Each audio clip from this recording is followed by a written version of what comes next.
Oke, baik. Selanjutnya adalah contoh periklanan. Teman-teman bisa lihat di layar, mungkin teman-teman sudah familiar dengan salah satu iklan yang ada di TV, yaitu iklan Oreo, di mana Afika sebagai uh, model dari Oreo ini. Nih, dimana dengan slogan diputar, dijilat, lalu dicelupin.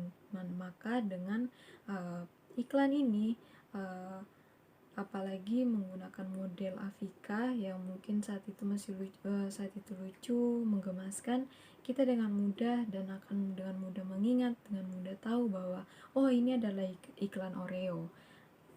Yang kedua adalah teman-teman bisa mungkin sudah sering melihat di pinggir jalan atau dimanapun ada baliho besar yang juga digunakan sebagai media periklanan, dengan tujuannya mungkin teman-teman ketika berada di jalan atau dimanapun melihat gambar yang besar akan mengingat atau akan sadar, oh ternyata ada produk ini berada di dekat atau sekitar area baliho yang sedang dipasang. Lalu selanjutnya adalah teman-teman bisa lihat di sini adalah menggunakan aplikasi media sosial. Di sini saya menggunakan TikTok, di mana mungkin teman-teman sering ketika lagi scroll TikTok sering muncul iklan-iklan produk yang ditawarkan.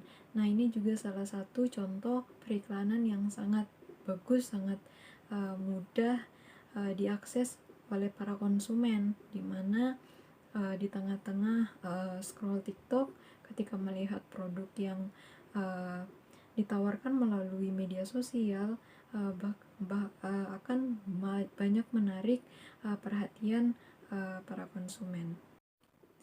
Selanjutnya adalah fotografi. Fotografi sendiri merupakan metode atau cara menghasilkan foto dari suatu objek atau subjek dari hasil pantulan cahaya yang mengenainya dan direkam melalui media kamera yang peka terhadap pencahayaan. Nah, di fotografi ini juga sangat tren atau banyak diminati oleh anak-anak muda di zaman sekarang, karena fotografi tidak hanya menggunakan kamera, tetapi sekarang sudah ada Android atau telepon genggam yang sudah dilengkapi dengan fitur kamera yang sangat bagus. Makanya fotografi ini bisa diakses atau dilakukan oleh banyak orang.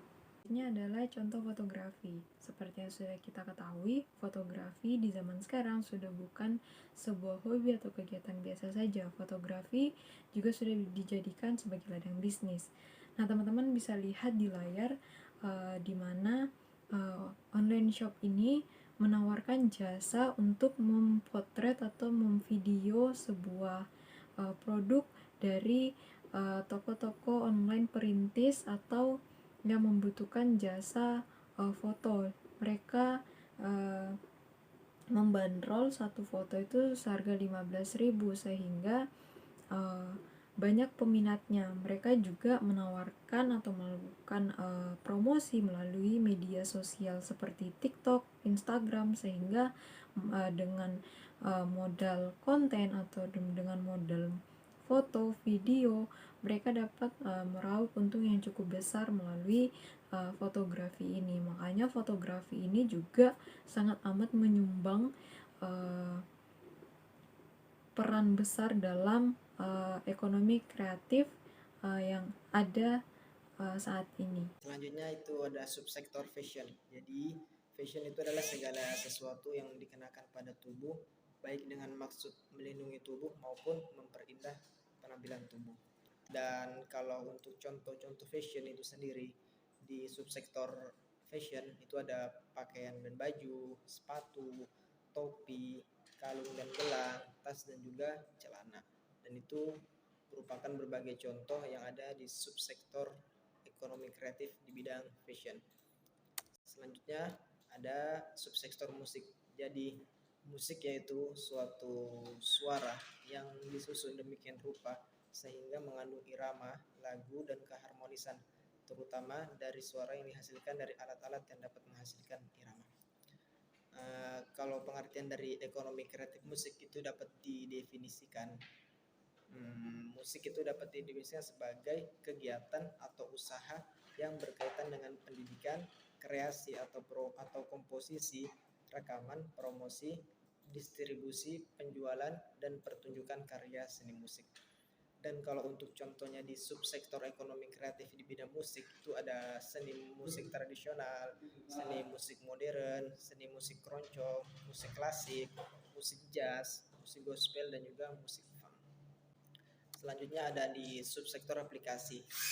Di subsektor aplikasi ini ekonomi kreatifnya untuk pengertian aplikasinya sendiri adalah program yang dibuat oleh pemakai yang ditunjukkan untuk melakukan suatu tugas khusus. Dan kalau untuk pengertiannya di bidang ekonomi kreatif aplikasi itu adalah aplikasi yang tidak melulu dibuat dari negara luar. Sekarang sudah banyak aplikasi-aplikasi buatan lokal yang didukung kesadaran masyarakat terhadap penggunanya. Maka pembuat aplikasi memiliki peluang besar. Jadi buat kamu yang memiliki keterampilan di bidang aplikasi dapat memanfaatkan sebaik mungkin peluang di subsektor aplikasi ini. Selanjutnya juga ada contoh dari ekonomi kreatif di bidang aplikasi. Ya, kalau kita tahu sendiri aplikasi yang sudah dibuat oleh Indonesia itu ada Tokopedia, Gojek, dan juga Video yang merupakan brand atau aplikasi yang dibuat yang berasal dari Indonesia. Dan itu adalah di bidang subsektor ekonomi kreatif aplikasi.